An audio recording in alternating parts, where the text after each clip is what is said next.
Louez l'Éternel, car il est bon. Le psaume 136. Psaume 136. Donc pour ceux qui ne connaissent pas la chanson, lisez juste le psaume, vous allez retrouver l'esprit de... Louez l'Éternel, car il est bon, sa miséricorde durera toujours. Louez l'Éternel, car il est bon, sa miséricorde durera toujours. Louez l'Éternel, car il est bon, sa miséricorde durera toujours. Louez l'Éternel, car il est bon, sa miséricorde durera toujours. C'est lui qui te donnera un mari, car il est bon. Alléluia. Sa miséricorde durera toujours. Louez l'Éternel, car il est bon, sa miséricorde durera toujours. C'est lui qui seul fait des grands prodiges, car il est bon. Alléluia. Sa miséricorde durera toujours. Que tout ce qui respire loue le Seigneur. Il a dit, si vous refusez de m'adorer, je vais même susciter des pierres. Durera toujours. C'est lui qui a fait les cieux, mon Dieu, car il est bon. Alléluia. Sa miséricorde durera toujours.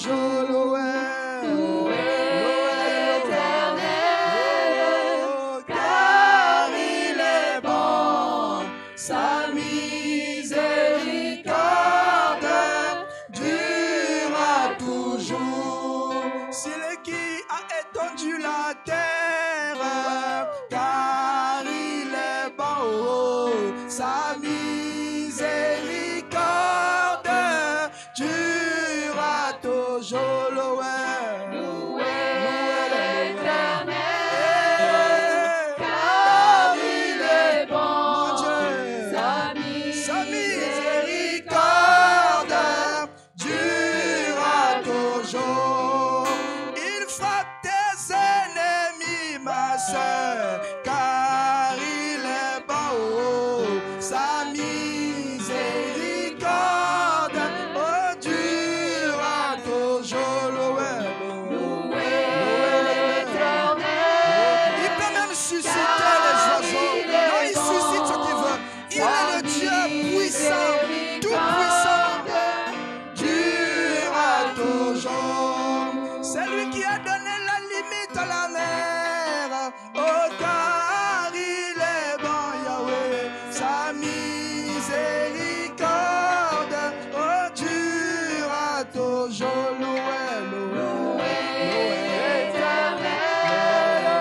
car il est bon, sa miséricorde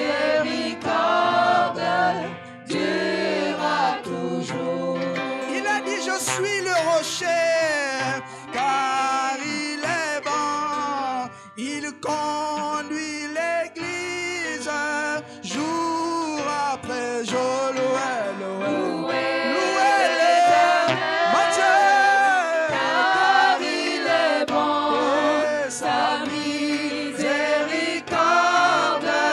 durera toujours. S'il quitte dans la nourriture, Marie, car il est bon, sa miséricorde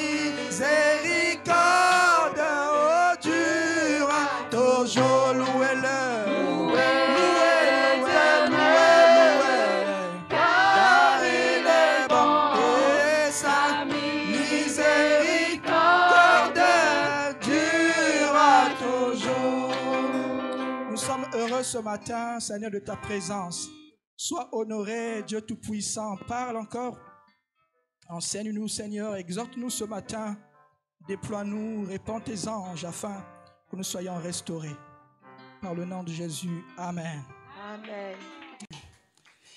Il y a une vertu de Dieu dans ses fruits, dans ses caractéristiques, permettra que tu sois appelé grand dans le royaume de Dieu et que tu sois considéré sur la terre. Il y a une vertu dans ses caractéristiques, te donnera de l'importance, te donnera du respect même dans ta famille. Car il est écrit, c'est celui qui sert qui est le plus grand. C'est celui qui sert qui est le plus grand. Et les entreprises ont compris ça. Les entreprises se vertuent pour que le service soit de qualité. Le service soit de qualité. Ils mettent en place une organisation, l'organisation scientifique du travail, ceux qui ont fait la gestion en connaissent, pour que chaque tâche soit exécutée par des groupes bien précis. Il y a des responsables qui sont là pour diriger les ouvriers, etc. Et il y a la tête, etc., etc. Donc il y a une organisation bien faite pour que le travail soit fait. Et ce qui est surprenant, c'est que, en fait, ce n'est pas ceux qui viennent chercher le service qui vont devenir grands. C'est ceux qui vont donner le service qui va devenir grand. Voilà pourquoi quand les apôtres se battaient entre eux, parce qu'ils pensaient que Jésus-Christ était venu pour être roi. C'est vrai qu'il viendra pour être roi, mais sa première venue était pour le salut. Bon, ils étaient encore dans cette logique-là, parce que Israël était sous l'emprise de Rome. Israël était une colonie romaine. Donc, ils cherchaient un libérateur, pas un libérateur spirituel. Ils savent que le Messie viendra. Pour eux, le Messie, c'est quelqu'un qui vient régner, qui vient séparer, délivrer Israël de ses ennemis. Parce que jusqu'aujourd'hui, Israël est entouré, c'est une affaire politique. Donc, Jésus-Christ leur a dit, bah, vous vous battez pourquoi? Oh non, moi je sais qui va devenir premier ministre. Ils ont dit, ah, toi, mon gars, ça, toi tu as souvent la tête à côté du maître, peut-être que c'est toi. Hein? Ouais. Christ a compris que ces gars-là, ils cherchent à savoir qui sera le premier ministre de mon gouvernement. Et il leur a dit, le plus grand sera celui qui va servir. Et maintenant, servir dans quoi? Servir, ce n'est pas seulement dans la prêche. Servir dans la prêche, oui, mais il y a un service que nous allons voir aujourd'hui, donc une qualité qu'on appelle la piété. Ça sera donc le thème de notre, très rapidement, ça sera la piété. La piété est une vertu, c'est une qualité de l'esprit que Dieu te donne pour te déployer. La piété. C'est un mot qui dit tout. Hein. Donc la piété, si tu peux me projeter ça, on va prendre le synonyme juste en hébreu. Eusebia, donc c'est E-U-S-E-B-E-I-A. Eusebia, je ne sais pas si je prononce bien. La piété. Eusebia. Et son adjectif, c'est Eusebes. Et Eusebia, c'est révérence. Ça veut dire révérence. Ça veut dire dévotion. Ça veut dire ferveur, respect. Donc, celui qui pratique la piété, c'est un homme pieux, une femme pieuse. Cette personne-là a un sens de respect. Mais un sens de respect, un sens de révérence en ce qui concerne les pratiques liées à la foi et en ce qui concerne la personne de Dieu lui-même. D'abord, en ce qui concerne les pratiques liées à la foi. Il y a des rituels et des pratiques liées à la foi. Par exemple, il y a des gens qui ne prient pas avant de manger. Je suis désolé, il faut le faire. C'est important. Parce qu'il est écrit que quand vous le faites, Dieu sanctifie la nourriture. Donc, et rien qu'en le faisant, tu peux être délivré du poison. Donc la piété, c'est un respect profond de toutes les pratiques liées à la foi et de la personne de Jésus. Une fois, quand j'étais étudiant, je parlais dans les églises catholiques, les gens quand ils rentrent, ils font des signes.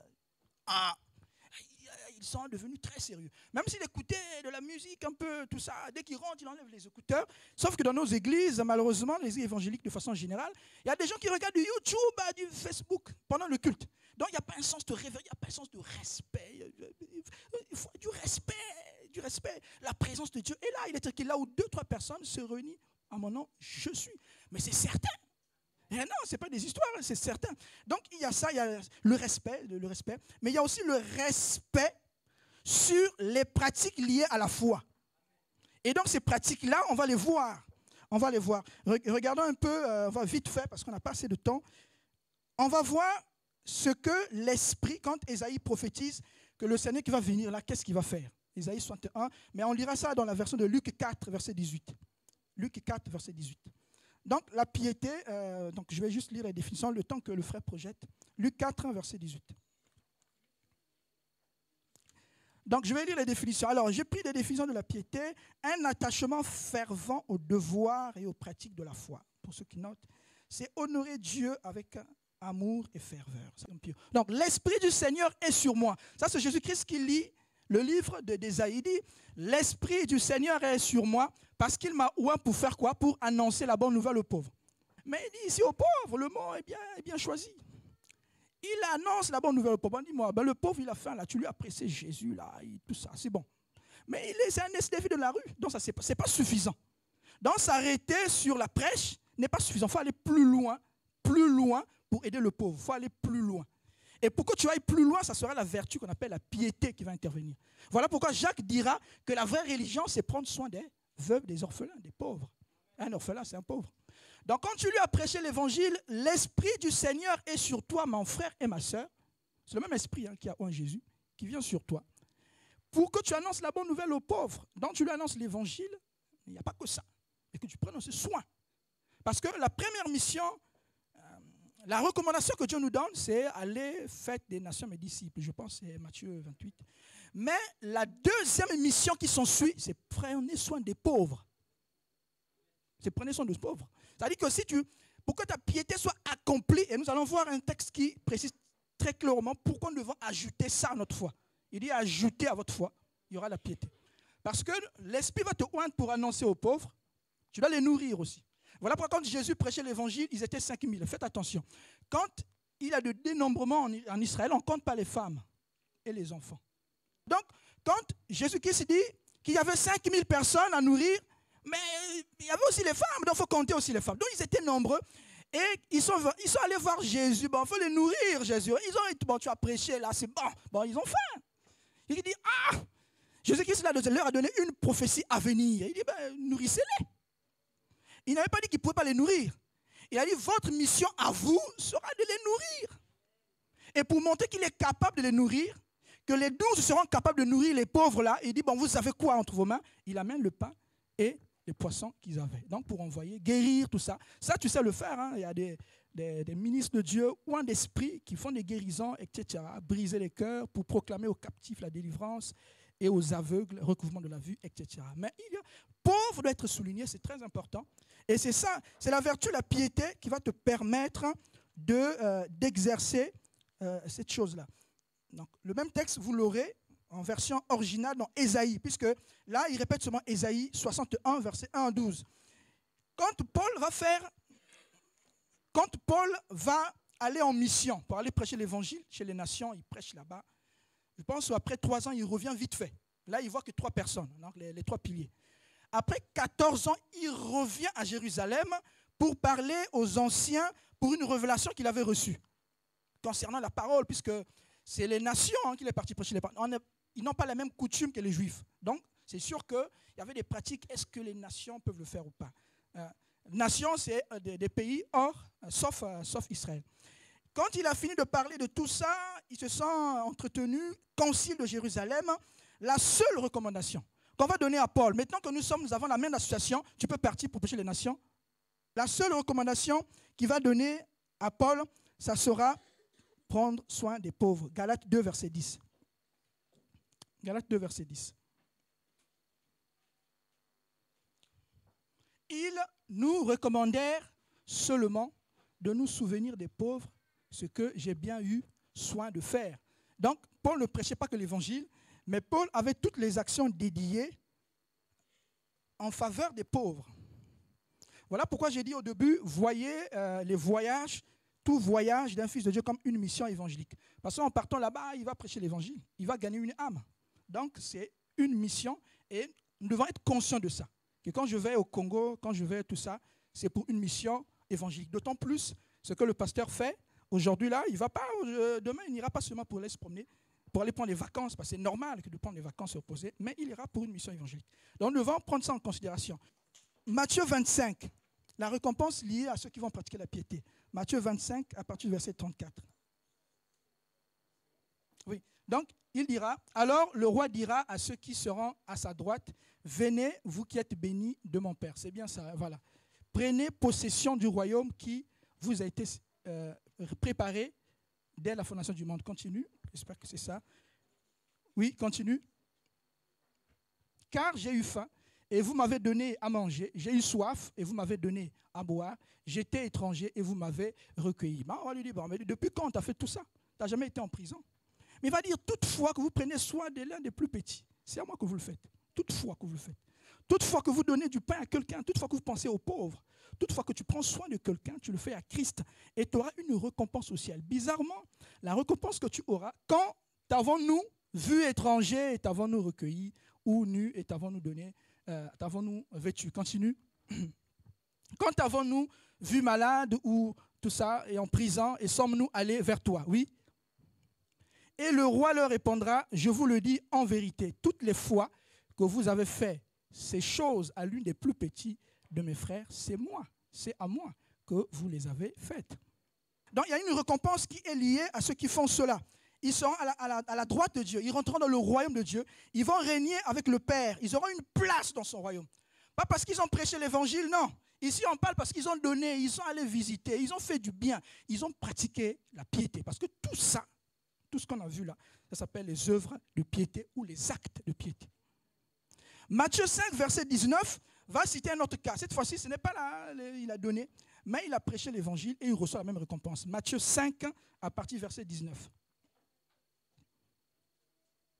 Matthieu 5, à partir du verset 19. Voilà.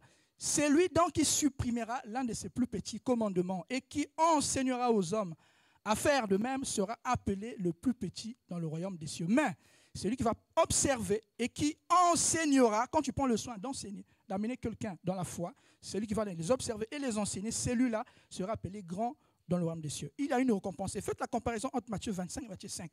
Ici, il y a la récompense, il sera grand dans le royaume des cieux. Et là-bas, il va rentrer dans le règne de Dieu avec Christ. Ils reçoivent la même récompense. Donc, ne sois pas complexé. Toi qui donnes, il y en a qui ont le don de foi. Il peut vendre sa maison donnée pour Dieu. Ce n'est pas donné à n'importe qui. Il y a le don de foi. L'une des caractéristiques du don de foi, c'est aussi donner sans mesure. Et des gens comme ça ont des bénédictions extraordinaires. Hein. Regardez l'histoire du Caterpillar, vous allez comprendre.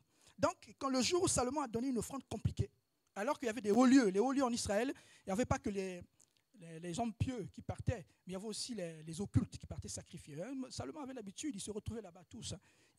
Mais le jour où il a donné plus de 1000 brebis, Dieu est venu la nuit lui dire, demande-moi ce que tu veux.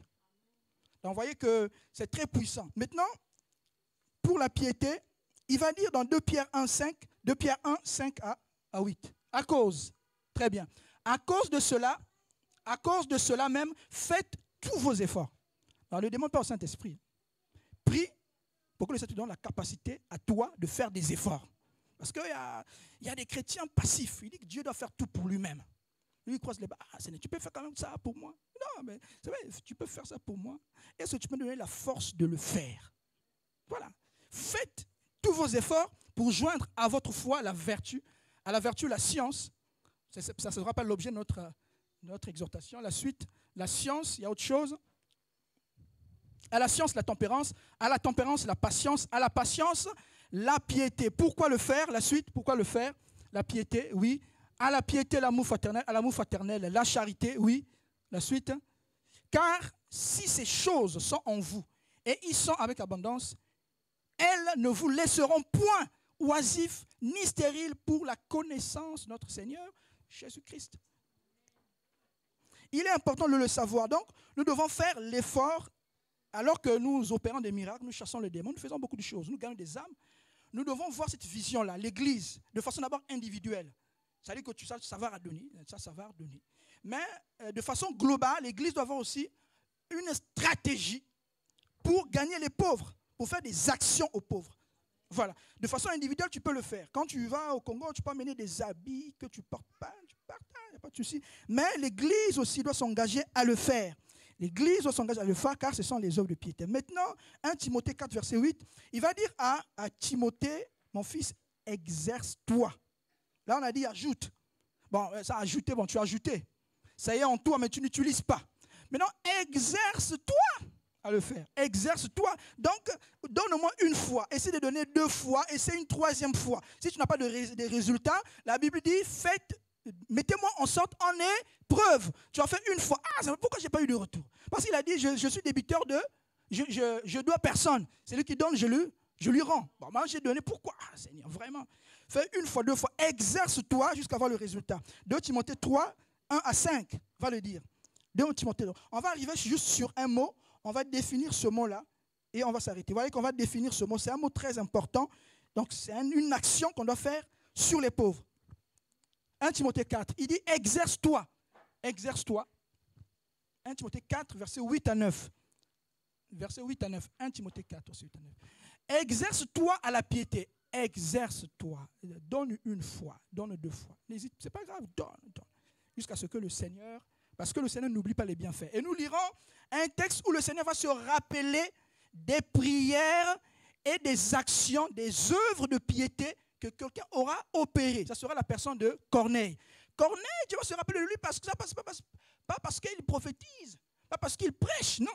Il va se rappeler de lui parce qu'il prie beaucoup et il exerce les œuvres de piété. Parce que la sanctification ne donne pas l'argent. Il faut que aussi les gens le sachent. La sanctification, elle ne donne pas l'argent. Tu vas beau être saint là, ça ne donne pas l'argent. C'est quand tu provoques Dieu, quand tu investis dans la banque divine, c'est là où tu te donnes en retour. Il est débiteur de personne. C'est quand tu fais des actions. C'est là où le Seigneur va te répondre. Car l'exercice corporel est utile à peu de choses, tandis que la piété est utile à tout. Ayant la promesse d'abord de cette vie présente-là et aussi de la vie à venir. Donc, quand tu pratiques la piété, tu auras les promesses de Dieu vont s'accomplir dans ta vie.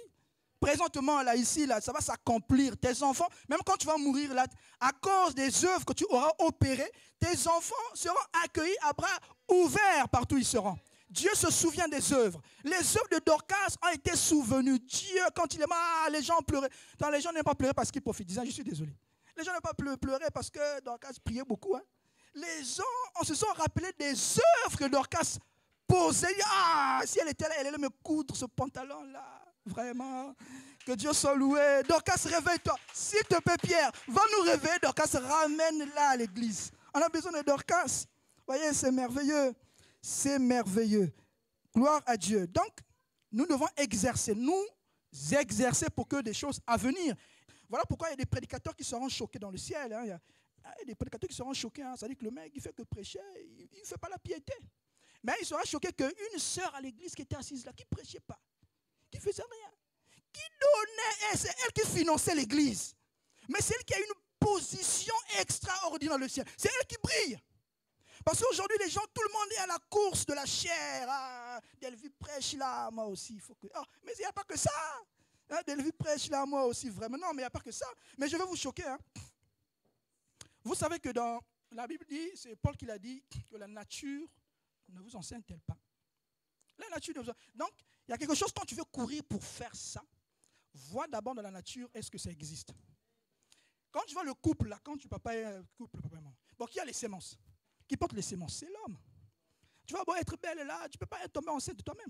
C'est l'homme qui porte les semences. Dieu a permis que l'homme porte les semences et la femme soit un laboratoire de fabrication. De fabrication. Donne-lui seulement l'amour. Donne-la seulement ce que tu veux. Elle va fabriquer, elle va augmenter ça. C'est un laboratoire de fabrication. La femme, tu es venue pauvre là. Aime-la seulement. On ne demande pas beaucoup. Aime-la seulement. Elle va te rendre heureuse. Et la Bible dit, celui qui trouve une femme trouve le bonheur. Parce que le bonheur est lié. Dans la femme, il y a quelque chose. Mais dans l'homme, il y a la sémence. Voilà pourquoi dans la prédication, nous, dans notre foi, nous ne croyons pas que la femme peut enseigner. Parce que la femme, il va donner quelle sémence? C'est la sémence là, elle va donner quelle sémence? Elle a dit, la Bible dit, F format, il y a le mot format. Vous savez que format, on utilise ça. Je pense qu'on peut lire ça. C'est Genèse, Genèse 4, verset 1. Je ne sais pas si on peut retrouver ça. Bon, ce n'est pas le sujet du jour, c'est juste une parenthèse. Genèse 4, verset 1, si un frère ou une soeur peut lire ça. Genèse 4, Genèse 4, verset 1. Adam connu, regardez bien, Adam va connaître. Hein. C'est Adam qui va le faire. Le verbe utilisé, c'est connaître. C'est pas, non, on fait la connaissance, donne-moi ton 06. Non, c'est pas ça. Ça, c'est autre chose. La connaître, là, c'est autre chose. Quand il a connu Ève, sa femme, elle conçut. Voilà. Et elle va enfanter Caïn et elle dit, j'ai formé. Qu'est-ce que je suis en train de dire? C'est moi-même qui ai formé. Dieu, c'est vrai que Dieu a formé, mais en elle, c'est un travail qui s'est passé en elle. J'ai formé. Mais elle ne peut pas dire que j'ai donné la sémence. Elle ne pourra pas dire ça.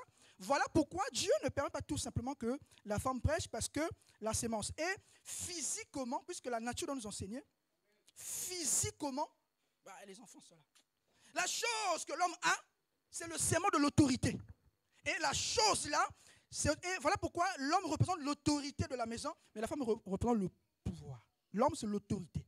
Les décisions générales sont prises par la femme, et la femme exécute certaines décisions en collaboration. Parce que même ce qu'il a là, le bâton que Moïse, Dieu a fait donner à Moïse, ça représente ça. Le bâton qu'il a là, c'est le serment de l'autorité. Même dans le symbolique des choses. On va fermer cette parenthèse-là, ce n'est pas le sujet du jour. Luc 2, à partir du verset 25. Mais les femmes ont beaucoup de choses à faire à l'église. Les femmes accompagnent les missionnaires. Les femmes font beaucoup de choses. Les femmes peuvent donner. Oh, mais Anne faisait des choses compliquées. Hein. Anne, vous savez ce qu'il a fait? Anne a donné son fils. Hein. Il a donné d'abord Samuel et Anne a eu en retour beaucoup d'enfants. 5 ou 4 pour les lecteurs de la Bible. Parce qu'elle a donné. Bon, si elle avait fait l'économie, c'est le seul fils que je me suis battu quand même pour ça, je vais garder ça. Il garde ça pour moi. Non, il a donné. Il a donné. Voyons ça dans Luc 2, on va voir Siméon. Siméon, un homme pieux. Et le Seigneur, à cause de sa piété, va se souvenir de lui. Il dit, mais comme tu es un mec bien comme ça, bon, la promesse que moi je fais pour toi, c'est que tu ne vas jamais mourir jusqu'à ce que tu aies vu le salut d'Israël.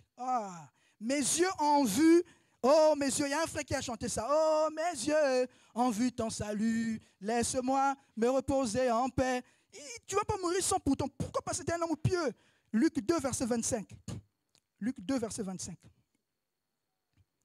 Luc 2, verset 25 à 26. Et voici, il y avait à Jérusalem un homme appelé Siméon. Cet homme était juste et pieux. Faites vraiment une étude sur ces deux mots-là. Cet homme était juste et pieux. Juste et pieux. C'est intéressant, même ce mot-là, c'est très intéressant.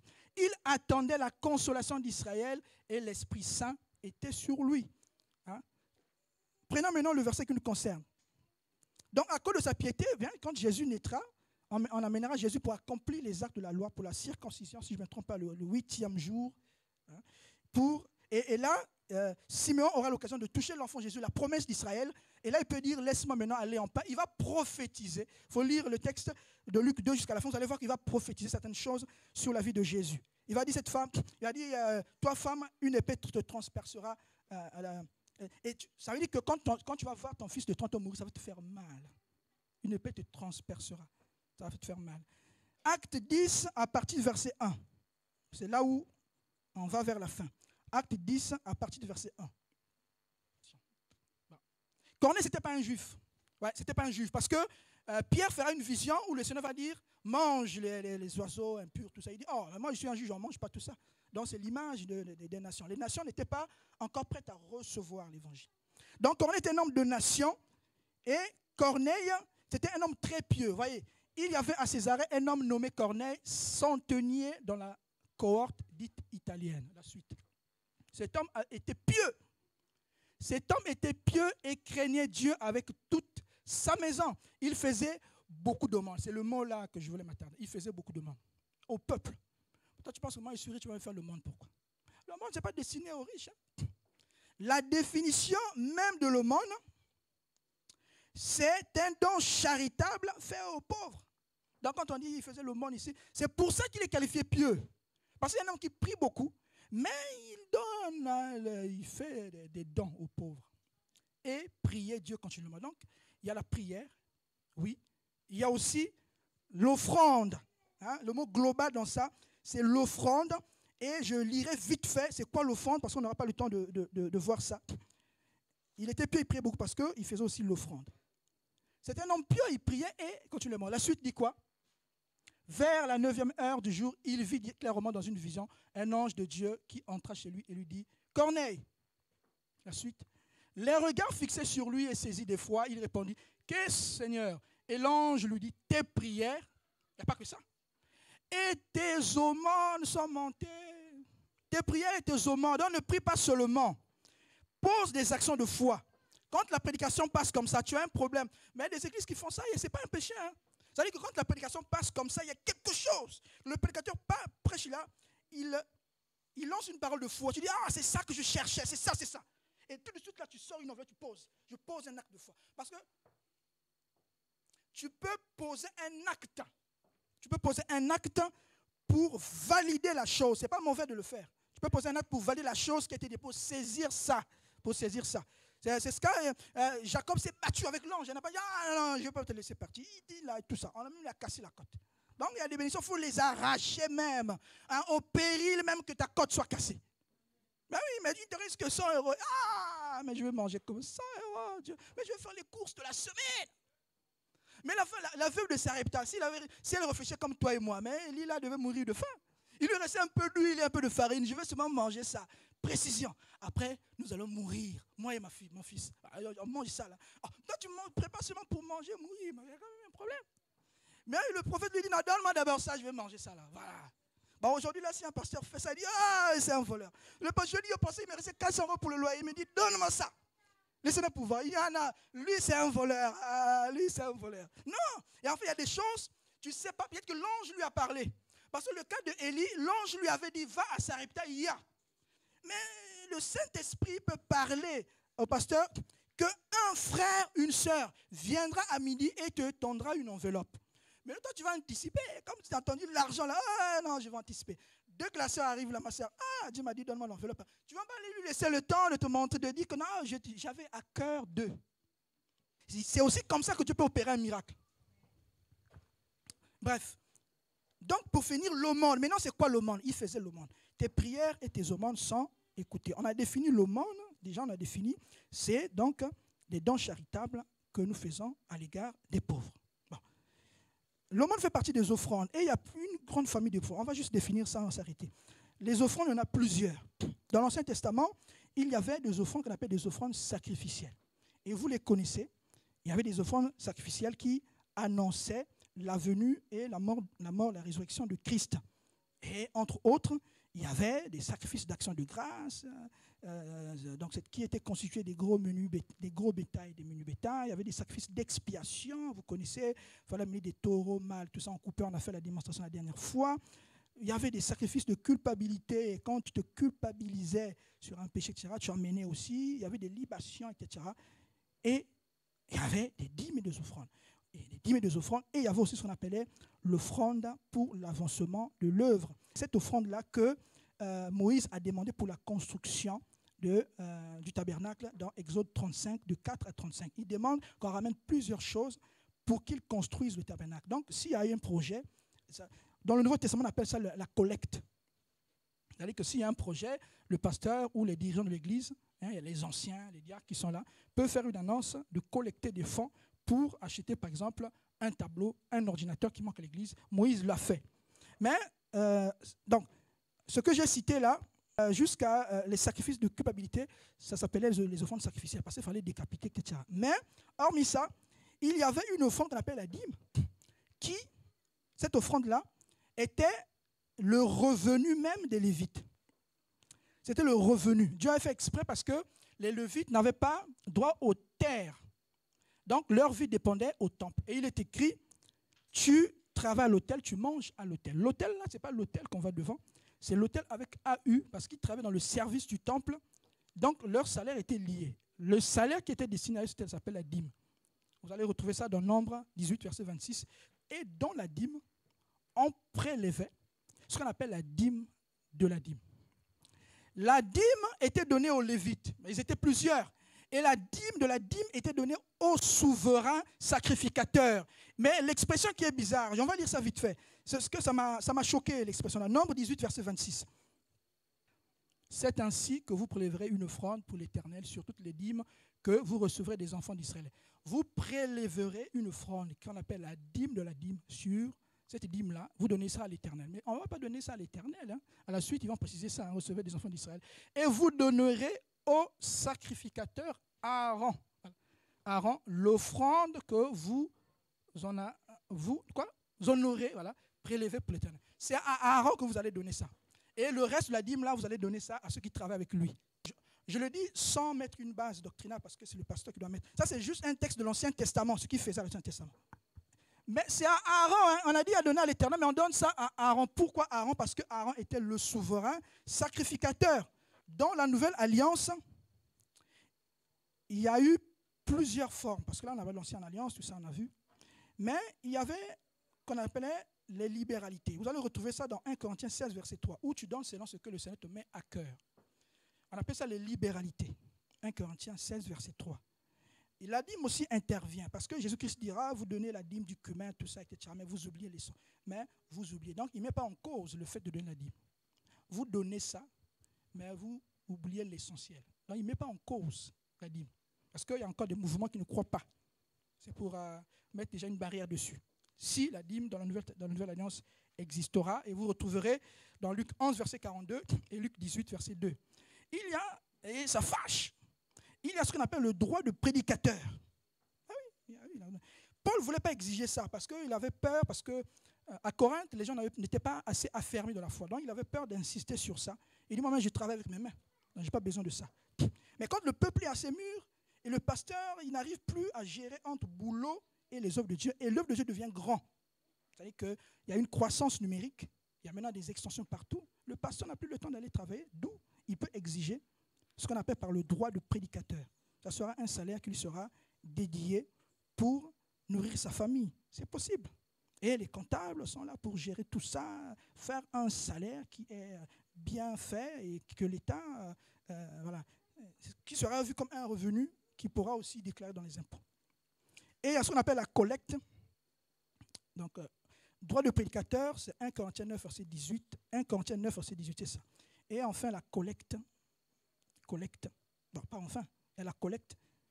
Donc, s'il y a un projet, etc., on peut donc prélever une collecte. Et il y a aussi l'aumône. L'aumône était pratiqué pour les pauvres, dédié uniquement pour les pauvres. C'est important de le faire. Pourquoi je prie ce sujet-là? Parce que le Seigneur m'a mis à cœur, on a fini. Parce que le Seigneur m'a mis à cœur de profiter du voyage du pasteur. Pour nous allons l'envoyer en mission. On va envoyer le pasteur en mission vers un orphelinat ou quelque part de son choix pour aller bénir des enfants qui sont dans la difficulté. C'est important de le faire parce que oui, l'action de l'Église consiste aussi à aider les pauvres. En le faisant, la Bible dit une grande grâce reposait sur eux. Vous savez, le mystère dans ça, c'est que quand quelqu'un va en mission, tu lui donnes une offrande quand il va en mission, tout ce qu'il va faire là-bas, quand le Seigneur va le bénir, il va bénir tous ceux qui ont participé à sa mission. Même ceux qui n'ont pas été avec lui. Si vous voulez le test, je vais vous donner le test. Il va bénir même ceux qui n'étaient pas avec lui en mission, mais qui lui ont donné de l'argent, des vêtements, des choses, des vivres, qui lui a permis de résister à la mission. Et le test, je vais vous citer ça. Quand, je pense que ça doit être David, vous me corrigez si je ne fais pas d'erreur, ils sont partis combattre. Ils ont combattu tout ça. Il y a une partie de l'armée qui avait fui. Il fallait aller courir et rattraper cette armée-là. Il y en a qui étaient fatigués. Il y a des soldats qui étaient très fatigués. Vraiment, David a vu ça. C'est l'auteur peut-être que j'oublie, mais je vais retrouver ça. Mais il dit, bon, dans ce cas-là, vous allez rester avec les affaires. Vous allez surveiller les affaires. Et une partie qui résiste encore là, partira avec moi pour aller faire la guerre. Mais ce qui est bizarre, au retour, ils ont vaincu la bataille. Au retour de la guerre, ils ont ramené du butin de la guerre. Quand on détruit une ville, tout ce qui s'y trouve, on peut prendre. Si ce n'est pas voué à l'interdit, parce qu'il y a des villes qui étaient vouées. Maintenant, le débat se trouvait sur le partage même du butin de la guerre. Il dit, oh, mais pourquoi on va partager? Ils ne sont pas partis. Pourquoi je vais partager ça avec eux? Les soldats qui étaient là-dedans disent, non, nous, on ne partage pas ça. Parce qu'ils n'ont pas voulu partir avec nous, c'est des paresseux. Il a dit, non. Ils sont restés garder nos affaires, non? Voilà. Quand un mari va au travail, ce n'est pas parce qu'il travaille, sa femme ne travaille pas que son revenu, là, il va cacher ça pour lui. Hein. Non. Son revenu est à partager. Et à partager avec sa femme et des besoins de la maison. C'est pareil. Et Dieu, on va finir là-dessus, nous sommes dans un royaume. C'est-à-dire que nous sommes sur la terre, mais nous appartenons aussi à un royaume qu'on appelle le royaume des cieux. Et dans ce royaume des cieux, il y a un système Il y a un système économique qui existe. Dieu a permis ça pour faire vivre le temple. Voilà pourquoi, bizarrement, les Juifs, il y a une certaine année dans l'étude, vous allez voir, il y a une année où toute la richesse du pays s'est concentrée au temple. Parce que les gens amenaient tellement des choses au temple que les rabbins en profitaient. Dieu a fait exprès pour nourrir, pour que le temple puisse vivre. Et non, la dîme, c'est le système d'impôt du royaume des cieux. C'est le système d'impôt du royaume des cieux. Donc, ne pas donner la dîme, c'est faire offense au roi. Et on n'a pas le temps de lire. J'ai préparé pas beaucoup de textes qui le prouvent. Comment la dîme, comment l'impôt a commencé. Il y a des choses à lire. Comment l'impôt a commencé. Il y avait une raison politique, une raison religieuse. Au Moyen-Âge, aujourd'hui, il y a même le TVA. On vous prélève de l'argent dans ce que vous achetez. TVA. Mais c'est en 1954 que ça a commencé. Ce n'est pas venu comme ça aux Ils ont pris la décision. Ils mangent trop, ces gens-là. On va même prélever même dans ce qu'ils achètent là. Mais c'est pour le bien du peuple. Parce que les impôts sont utilisés pour financer, même système qui existe dans le royaume de Dieu. Pour financer les projets de l'Église, le Seigneur a mis en place un système d'impôts qu'on appelle la dîme, les offrandes et les autres que vous connaissez. Gloire à Dieu. Que le Seigneur vous bénisse. J'ai prévu des enveloppes. La Bible dit, vous le ferez, c'est lui qui se sent. Hein? On ne va pas forcer, parce que moi aussi j'ai prévu pour moi. C'est lui que le Seigneur touche pour accompagner. C'est un acte prophétique. Tu avais peut-être un problème, tout ça. Profite de l'occasion, tu dis, Seigneur, en donnant ça, je veux que, il faut que j'ai le mari demain, quand même. Quand même, Seigneur, ça a trop duré. Donc profite, ce sont des actions, c'est une façon de prier. C'est une prière. Donner, c'est une prière. C'est une façon à dire à Dieu, Seigneur, trop c'est trop. Mettez ça ici, s'il vous plaît, ma part est là. Moi aussi, j'ai donné. Je ne suis pas seulement un bon parleur, moi aussi, j'ai donné. Donc, celui qui se sentira à cœur, s'il n'a pas ça aujourd'hui, ce n'est pas grave, il prend juste l'enveloppe, il donnera au diacre, à l'ancien de l'église, au responsable ici,